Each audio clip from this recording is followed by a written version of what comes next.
यह कहानी एक दिव्यांग राजा की है जिसके राज्य में कोई भी परेशानी या समस्या नहीं थी।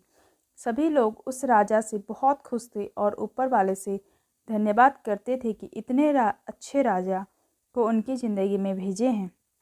वह राजा दिव्यांग था, उसकी एक आँख नहीं थी और एक पैर नहीं था, लेकिन फिर भी राजा को इस बात का कोई मलाल नहीं था।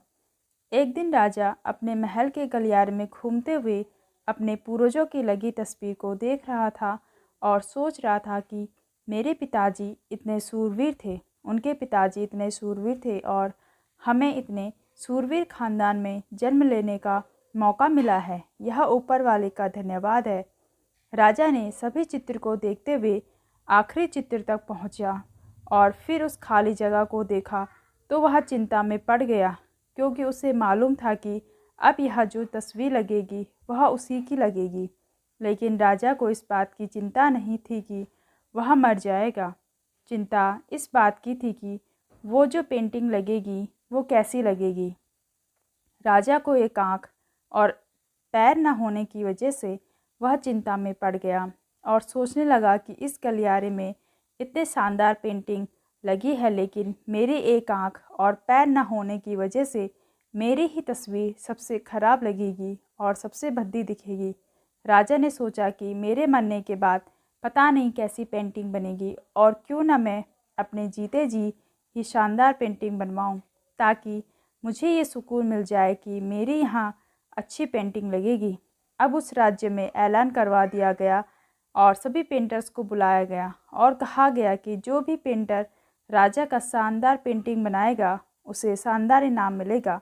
अब सभी पेंटर राज्य में आए और उन पेंटर को पता था कि अगर शानदार पेंटिंग बनेगा तो शानदार इनाम तो मिलेगा ही, लेकिन जिस राजा को एक आँख नहीं है, एक पैर नहीं है, उसका शानदार पेंटिंग कैसे बनेगा। पेंटर सोच रहे थे इनाम का तो पता नहीं, लेकिन अगर शानदार पेंटिंग नहीं बनी और राजा गुस्सा हो गया तो सज़ा मिलेगी, इसलिए बड़े चित्रकार भी आगे नहीं आए।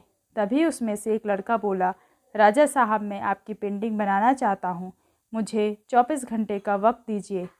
आप सभी बड़े बड़े पेंटर हैरान हो गए कि ये लड़का क्या पेंटिंग बनाएगा और अगर राजा को पेंटिंग पसंद नहीं आई तो सज़ा ज़रूर मिलेगी। राजा बोला ठीक है, आप बनाकर आइए।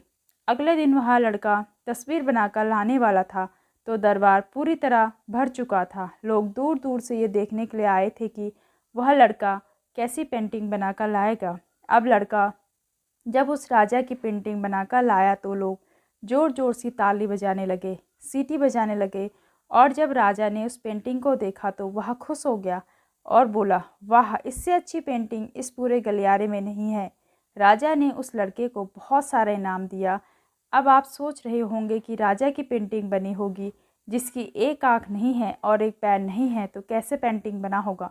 उस तस्वीर में लड़के ने राजा को एक घोड़े पर सवार किया था। एक साइड से उस राजा का एक पैर दिख रहा था और राजा तीरंदाजी करते हुए निशाना लगा रहा था और निशाना लगाते वक्त एक आँख बंद हो जाती है। उस लड़के ने उस राजा की वही आँख बंद कर दी थी जो राजा के पास नहीं थी। इस तरह से उस लड़के ने राजा को निशाना लगाते हुए घोड़े पर सवार दिखाया, जिससे एक आँख बंद और एक पैर दिखाया और इतना शानदार पेंटिंग बनाया था कि अब तक की सबसे सर्वश्रेष्ठ पेंटिंग थी। उस लड़के के सामने भी चुनौती थी, संकट था, लेकिन उसने सकारात्मक का साथ नहीं छोड़ा। ज़िंदगी में आप जिस भी मुकाम पर हो, जिस भी संकट में फंस जाए, जिस भी स्थिति में हो, अगर आपने सकारात्मक का साथ कभी नहीं छोड़ा तो यकीन मानिए आप संकट से बाहर निकल जाएंगे।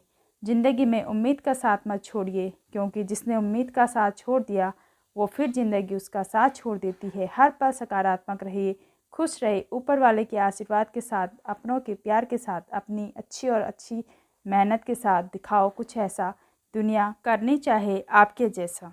अगर आपको मेरी कहानी अच्छी लगी हो तो लाइक, कमेंट और सब्सक्राइब ज़रूर कीजिएगा।